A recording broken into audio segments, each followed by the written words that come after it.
Hello everyone, welcome back to this AI 900 series. अभी तक हमने बात की इसके पिछले वीडियो में कंप्यूटर विजन की, जिसमें हमने जितनी भी टाइप के कंप्यूटर विजन प्रोसेस हो सकती थी वो सारी बात की थी, और एजोर से हमको क्या क्या चीज़ें अवेलेबल है for doing custom sorry computer vision, वो सारी हमने चीज़ें डिस्कस की थी।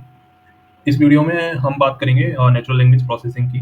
ठीक है, तो सबसे पहले तो लाइक इसमें कस्टम विजन वाली कोई भी चीज़ नहीं है, लाइक इमेज, वीडियो या फिर डॉक्यूमेंट्स वगैरह, ऐसा कुछ नहीं है। इसमें जस्ट हम सिंपल ये डिस्कस करेंगे कि अगर हमारे पास टेक्स्ट है, लाइक अगर हमारे पास स्मॉल टेक्स्ट भी हो सकता है, थोड़ा बड़ा बड़ा टेक्स्ट भी हो सकता है, तो उसमें हम नेचुरल लैंग्वेज प्रोसेसिंग में हमको क्या क्या चीज़ें अवेलेबल होती हैं। ठीक है, तो ये एक तरीके से फोर्थ मॉड्यूल है इस कोर्स का। और ये सारा डॉक्यूमेंट जितना भी मैं अभी तक कोर्स में कवर कर चुका हूँ, लाइक जितने भी पुराने पार्ट्स थे और ये पार्ट और आने वाले जितने भी पार्ट्स हैं, उन सब की जितनी भी ये पीडीएफ्स वगैरह जो मैं एक्सप्लेन करता हूँ यहाँ पर, ये सारी चीज़ मैं आपको अवेलेबल करा दूंगा एंड आपको मैं लिंक प्रोवाइड करा दूंगा डिस्क्रिप्शन में। ठीक है, तो you can check out there and you can download this PDFs as easy as possible. So ये मॉड्यूल में हम मेनली बात करेंगे describe feature of the natural language processing. इसमें हम ये मेनली 4 पॉइंट देखेंगे। Common NLP workload, then we will see what are the Azure services available और question and answers, then we will see some conversational language understanding concepts, and the machine AI translator. We will cover this topic in some other video. There, like I will cover all type of translator, not just for the NLP. Okay, so let's start with first point, which is NLP workloads. So we will understand what are the different NLP workloads available, or how we can categorize each. Okay, so suppose if you have the text or paragraph, or ठीक है, you have something data in your hand, then like you can do a text clarification. What text clarification do? It will categorize text into a labels. ठीक है, लगे अगर आपके पास कोई भी data है, तो उसमें वो बता देगा, कैटेगराइज कर देगा कि वो स्पैम मेल है या फिर स्पैम मेल नहीं है। और अगर किसी कस्टमर ने रिव्यू दे रखा है किसी प्रोडक्ट पे, तो वो बता देगा कि like that is a positive और नेगेटिव रिव्यू। ठीक है, मतलब एक तरीके से अगर कोई भी टेक्स्ट है तो इसकी एक कैटेगरी बना के दे देता है आपको कि like this text belongs to this category. Image classification में भी हमने देखा था, लाइक पुरानी वीडियो में अगर आपको याद हो, तो कंप्यूटर विजन की जब हमने बात की थी, तो उसमें इमेज क्लासिफिकेशन था, तो वो इमेज को रीड करके बताता था कि वो इमेज किस क्लास में ज़्यादा फिट बैठती है। बट यहाँ पे टेक्स्ट क्लारिफिकेशन में क्या होता है, ये टेक्स्ट क्लारिफिकेशन सिर्फ टेक्स्ट को रीड करता है और बताता है कि लाइक ये किस चीज़ में फिट बैठता है, लाइक किस लेवल में फिट बैठता है। ठीक है, दूसरी चीज़ हम बात कर लेते हैं नेम एंटिटी रिकॉग्निशन की। इसमें क्या होता है, like it's identify important words from paragraph. ठीक है, यहाँ पे वर्ड लिखा हुआ है but it is a word from paragraph, मतलब एक पैराग्राफ में जितने भी इंपॉर्टेंट वर्ड्स होते हैं वो इन सबको आइडेंटिफाई करता है। ठीक है, अपना एनएलपी। ठीक है, मतलब एक एग्जांपल देखते हैं, तो Rahul visited Microsoft headquarter in Hyderabad on Monday. अगर ये एक हमारे पास टेक्स्ट है, तो नेम एंटिटी रिकॉग्निशन क्या करता है, ये डिफरेंट डिफरेंट एंटिटीज निकालता है। लाइक राहुल क्या था, पर्सन है। ठीक है, ऑर्गेनाइजेशन क्या है, माइक्रोसॉफ्ट है, लाइक माइक्रोसॉफ्ट एक ऑर्गेनाइजेशन हो गई। हैदराबाद क्या हो गया, एक लोकेशन हो गया। मंडे क्या हो गया, एक डेट हो गई। तो इस तरीके से जब आप भी इस टेक्स्ट को प्रोवाइड करा रहे हो, तो वो इस तरीके से अपना डेटा बैकएंड में कलेक्ट करता है, नेम एंटिटी रिकॉग्निशन। आप इसको ऐसे भी देख सकते हो, लाइक अगर आप जब भी ये एग्जांपल जो है वो आप चैट जीपीटी पे डालोगे, तो चैट जीपीटी बैकग्राउंड में ये सारी चीजें परफॉर्म कर रहा होता है। लाइक जितनी भी हम चीजें यहाँ पे पढ़ रहे हैं ना, text classification, name entity recognition, की फ्रेज एक्सट्रैक्शन, समराइजेशन, ये सारी बैकग्राउंड में ऑलरेडी चीजें चल रही होती हैं चैट जीपीटी के, अलग अलग तरीके से। ठीक है, ऐसा नहीं है एक साथ चलती हैं, अलग अलग तरीके से चलती हैं और अलग अलग इनको बोला जाता है, इसलिए हम ये पढ़ रहे हैं। तो नेम एंटिटी रिकॉग्निशन को आप में सिर्फ इतना ही याद रखना है कि ये एक टेक्स्ट में से जितनी भी की चीजें होती हैं उन सबको डिटेक्ट कर लेता है और होल्ड कर लेता है कि ये चीज किस क्लास में फिट बैठती है। लाइक हैदराबाद एक लोकेशन है, ना कि एक डेट डेट है। ठीक है, उस चीज को ये एक डिटेक्ट करके रख लेता है, नेम एंटिटी रिकॉग्निशन, सिंपल। अब बात कर लेते हैं की फेस एक्सट्रैक्शन की। तो इसमें क्या होता है, आइडेंटिफाई मेन आइडिया और topic from a document. Document when I am saying, so suppose it's a huge text. ठीक है, काफी ज्यादा बड़ा टेक्स्ट हो सकता है, एक पूरा पैराग्राफ हो सकता है, पैराग्राफ से भी ज्यादा बड़ा हो सकता है। ठीक है, तो उसमें से ये क्या करता है, सिर्फ एक की फ्रेज आपको निकाल के दे देता है। ठीक है, एग्जांपल के तौर पे देख लेते हैं। मैंने तो यहाँ पे एक छोटी लाइन लिख रखी है, एजोर ऑफर स्केलेबल क्लाउड सर्विसेज। तो इसका की फ्रेज क्या हो जाएगा, एजोर स्केलेबल क्लाउड सर्विसेज। ठीक है, मतलब यहाँ एक तरीके से इसने ये ऑफर्स हटा दिया, मतलब जो भी मेन मेन चीज होती हैं जो सिर्फ एआई को ज़रूरत होती है जो रीड करने के लिए, उस वो चीज़ें ही रखता है, बाकी चीज़ें जो अननेसेसरी चीज़ें होती हैं वो हटा देता है। अभी तो यहाँ पे एक स्मॉल एग्ज़ाम्पल था, अगर कोई बड़ा एग्ज़ाम्पल भी हुआ जिसमें सिर्फ़ 3-4 लाइन है, तो उसमें से जो मेन आइडिया है उस पूरे पैराग्राफ का, वो सिर्फ़ उसे ही निकालता है कि फेस एक्सट्रैक्शन है। समराइज़ेशन क्या होता है? लाइक अगर कोई भी हमारे पास लार्जर डॉक्यूमेंट है, तो उसको एक तरीके से आपको समरी निकाल के दे देता है। अगर आपके पास 1000 वर्ड्स हैं और आप चाहते हो कि मेरे को बस 3-4 लाइन की समरी मिल जाए, तो आप चैटजीपीटी पे भी डायरेक्टली इसको बोल सकते हो चैटजीपीटी को कि like summarize this 1000 word PDF और 1000 वर्ड पैराग्राफ। ठीक है? तो वो एक तरीके से आपको समरी निकाल के दे देता है। तो that is a summarisation. I hope आपको समझ में आया होगा।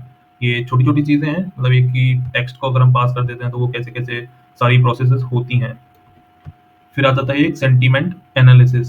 सेंटीमेंट से ही आपको समझ जाना चाहिए कि like it can detect the emotions and tone in the text.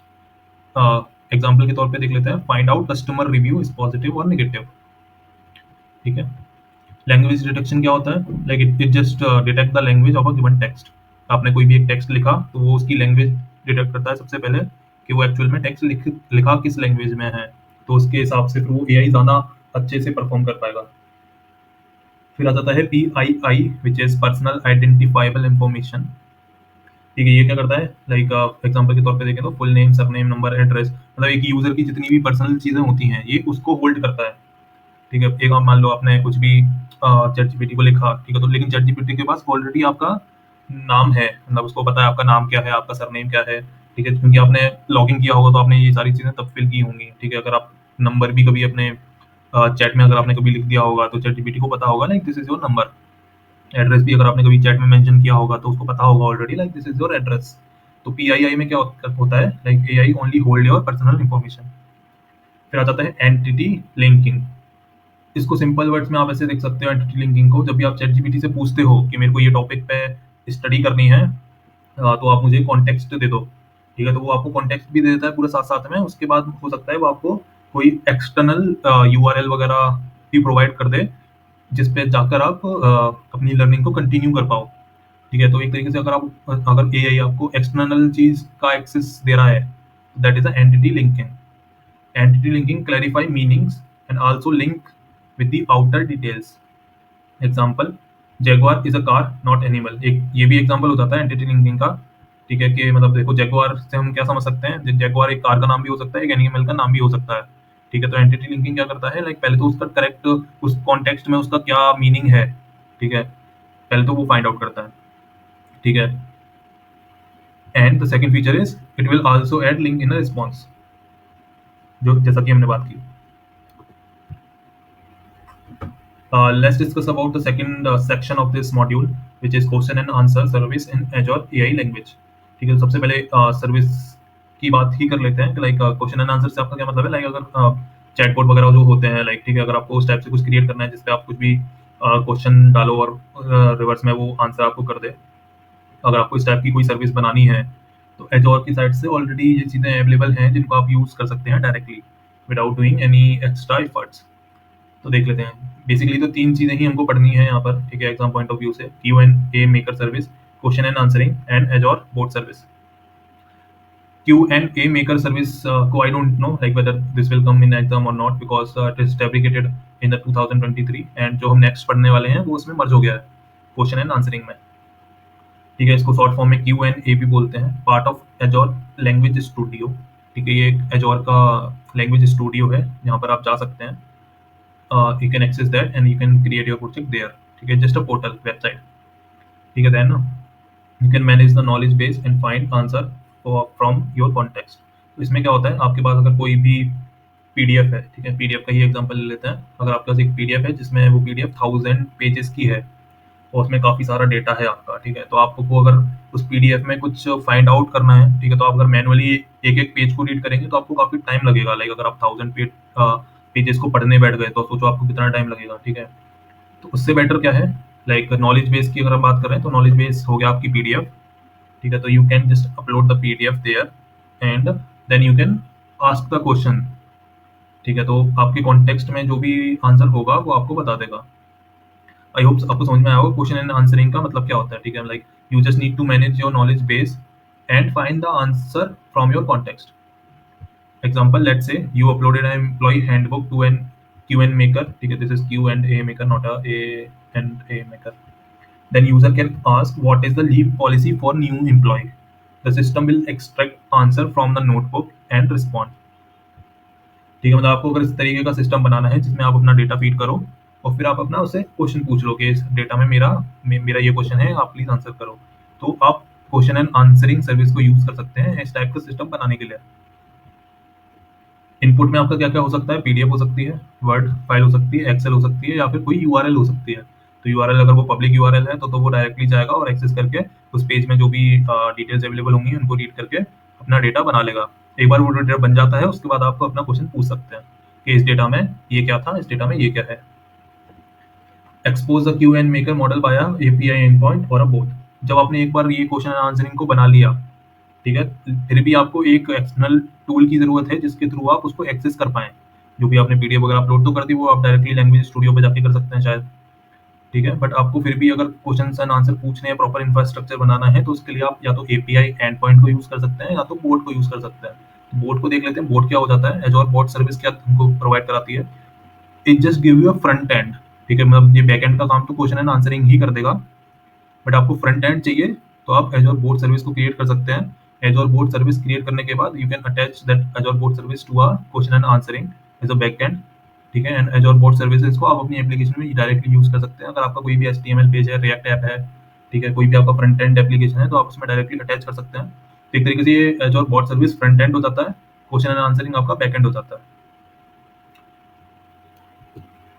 Let's move to conversational language understanding. ठीक है, ये इतना इंपॉर्टेंट टॉपिक नहीं है, फिर भी मैंने कवर किया है बिकॉज इसमें से थोड़ी थोड़ी चीजें जो हैं वो कभी कभार एग्जाम में आ जाती हैं, like what is intent entity. ठीक है, तो चलो इसको देख लेते हैं। कन्वर्सेशनल लैंग्वेज अंडरस्टैंडिंग, CLU इसको बोलते हैं शॉर्ट फॉर्म में, is a part of Azure AI language that allow you to build custom models to understand natural language input for chatbot and voice assistant. तो ये क्या होता है? एक part of Azure AI language का है। Azure AI language एक service है जो की साइड से प्रोवाइड करी हुई। तो it will allow you to build custom models. अगर आप अपना खुद का एक मॉडल क्रिएट करना चाहते हैं तो using that conversational language understanding you can create your own model.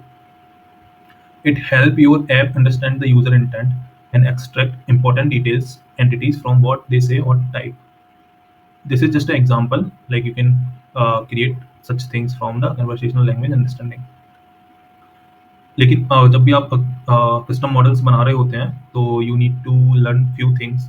CLU example के थ्रू अगर हम देखें तो एक सेंटेंस अगर आप देखोगे, book a flight to London for tomorrow at 9 PM, ठीक है, ये एक एग्जांपल हो गया। तो इसको अगर हम डिकोड करेंगे, ठीक है, तो दो चीजें होती हैं, एक तो इंटेंट होता है, एक एंटिटी होती है। तो इस सेंटेंस का इंटेंट क्या है? इंटेंट है बुक फ्लाइट, ठीक है, बुकिंग है flight to London for tomorrow at 9 PM। तो इसका जो इंटेंट है वो हो गया बुक फ्लाइट, बट इसकी जो एंटिटीज हैं वो हो गई एक्स्ट्रा चीजें जो साथ में हेल्प करती हैं। ठीक है, तो एंटिटीज में क्या क्या आ जाएगा? आपकी पहली डेस्टिनेशन क्या है, तो वो सेंटेंस को रीड करके लंदन हो गई मेरी डेस्टिनेशन, डेट क्या होगी टुमारो, टाइम क्या हो गया 9 AM। तो these are all the entities. मतलब इंटेंट को छोड़ के जो भी चीजें बची इंपॉर्टेंट वो सारी हो जाती है एंटिटी। और इस पूरे सेंटेंस को क्या बोलते हैं? अटरेंस, ठीक है। अटरेंस को थोड़ा शॉर्ट फॉर्म में देख लेते हैं, I want to book a flight. और मतलब एक तरीके से ये पूरा सेंटेंस को ही हम अटरेंस बोलते हैं। अटरेंस फिर दो भागों में डिवाइड हो जाता है, one is intent and the second one is entity. ठीक है, ये हाउ CLU वर्क, ठीक है। अगर इसका वर्क फ्लो देखें तो क्या होता है? Create a CLU project in language studio. Language studio एक एजोर की सर्विस है और एक अलग से पोर्टल है जिसपे डायरेक्टली आप जा सकते हो, ठीक है।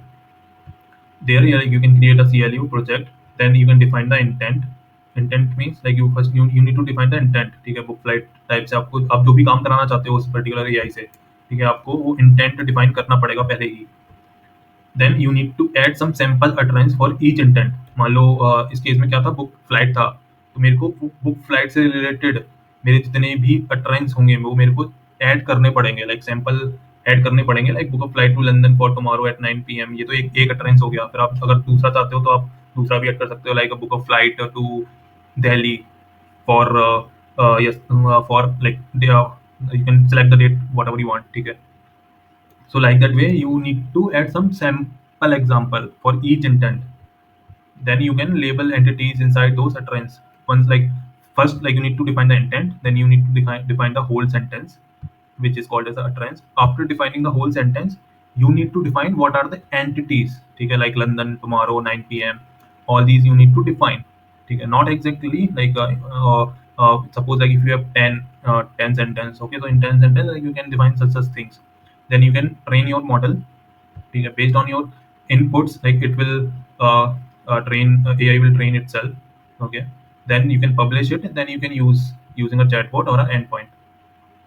आई होप आपको समझ में आया होगा कि ये इंटेंट और एंटिटी और अटरेंस का क्या मतलब है और इनको बनाते कैसे हैं। ठीक है, एक बार आपको पहले इंटेंट डिफाइन करना होता है कि इस एग्जांपल में मेरा इंटेंट क्या है, फिर आपको मल्टीपल आप एग्जांपल देते हो कि ये इस टाइप से एक यूजर पूछ सकता है, फिर आप उसमें एंटिटीज को डिफाइन करते हो, तो एआई फिर वो क्या है, अपने आप को ट्रेन कर लेता है। उसके बाद हो सकता है कि एक बार वो पब्लिश हो गया, डिप्लॉय हो गया मॉडल, ठीक है, लेकिन उसके बाद भी हो सकता है कि कोई यूजर किसी और तरीके से मैसेज को डिलीवर करे। लाइक यहाँ पे इसने लिखा है book of flight to London, कोई हो सकता है कुछ और लिखे है, ठीक है, सेंटेंस को आगे पीछे करके।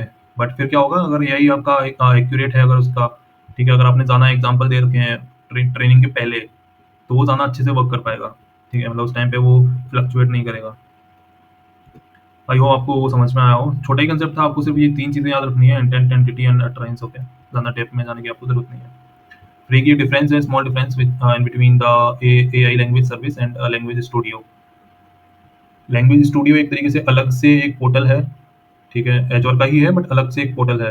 एजोर एआई लैंग्वेज सर्विस, एजोर का जो मेन पोर्टल है azure-portal.com, वो वहाँ पर ही ये सर्विस अवेलेबल है अदर सर्विसेज के साथ साथ में। लाइक वहाँ पर काफ़ी सारी सर्विसेज अवेलेबल हैं, उनके साथ में एआई लैंग्वेज सर्विस अवेलेबल है, बट स्टूडियो लैंग्वेज स्टूडियो अलग अलग से है, ना कि एजोर पोर्टल पे है। ठीक है, एक बार आप इसको गो थ्रू कर लेना, इसमें मैं ज़्यादा डेप्थ में नहीं जा रहा हूँ because it is not needed, but I added in the PDF. So I will attach this PDF in the description. You can download it from there and you can read this. Okay. I hope you enjoyed this video. Please like, share, and subscribe this channel. And in the next video, like we will go for the module 5, and which is the last module of this series. Thanks for watching.